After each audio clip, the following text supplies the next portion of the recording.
American football, rugby, MMA, hockey, and boxing are violent sports. However, there is one that surpasses all of these in sheer brutality. This sport is unique in every sense and is held only in one place in the world, Florence.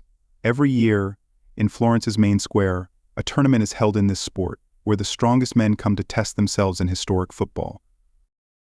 The rules are quite simple. There are 2 goals, and the objective is to score against the opposing team. That's basically it. Everything else is allowed. You can kick, carry, and throw the ball, while you can also punch, kick, trip, and even strangle your opponents.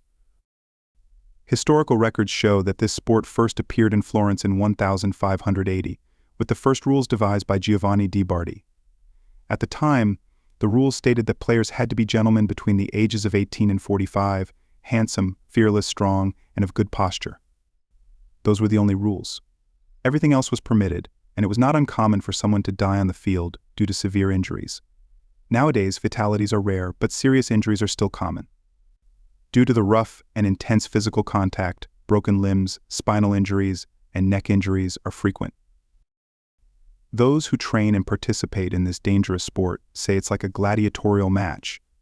You're there to demonstrate your strength and dominance, but you're also there to survive the onslaught of other competitors who are trying to seriously hurt you. 2 teams compete against each other on a field that measures 100 by 50 meters, divided into 2 squares. The goals are placed along the shorter edges of the field. The aim is to get the ball into the opponent's goal and score a point. However, if a player, known as a calciante, throws the ball and misses, the opposing team is awarded half a point. The game lasts for 50 minutes, and the team with the most points wins. Each team consists of 27 players, including goalkeepers, defenders, and attackers, all dressed in traditional costumes. While fights are considered incidents in other sports, in Calcio Storico, fighting is a strategy for moving the ball. 12 outside players try to score, while 15 players in the middle clear the way by any means necessary, including punches, kicks, and tackles. When a player falls to the ground, they are not allowed to get up until a goal is scored. Furthermore, if a player is eliminated or injured to the point that they can no longer play, there are no substitutes, so the sooner they are taken down, the better. 4 teams participate in the tournament, representing the historic quarters of Florence: Rossi from Santa Maria Novella, Verdi from San Giovanni, Azzurri from Santa Croce, and Bianchi from Santo Spirito. Traditionally, you had to be born in those parts of the city to play for their team, but the rules were changed a few years ago to allow each team to recruit 2 outside players. Each year, a single tournament is held, featuring 2 semifinals and 1 final. The matches are played in Piazza Santa Croce in front of the church of the same name.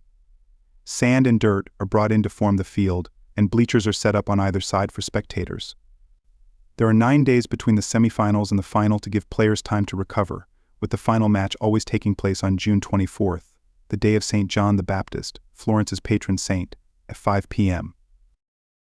Between these events, players are surrounded by doctors who try to repair as much damage as possible: broken bones, cracked heads, and broken teeth. In a game without rules, any injury is possible. It's not uncommon to see players with bloodied faces by the end of the match, but surprisingly, despite the sport's brutality, there have been no recorded fatalities in Calcio Storico. Unlike other sports where players build careers, Calcio Storico players have regular jobs.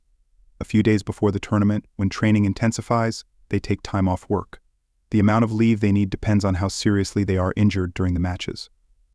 Despite all the obvious drawbacks, they take pride in being calcianti, and some even prepare their sons to carry on the tradition. As for the prize, the winners traditionally receive a cow, which is then turned into a feast. So there are no trophies or money. The winning team and the neighborhood they represent earn honor and glory as their reward. And that's it for today's video. If you enjoyed it, don't forget to like and subscribe. Thanks, and see you next time.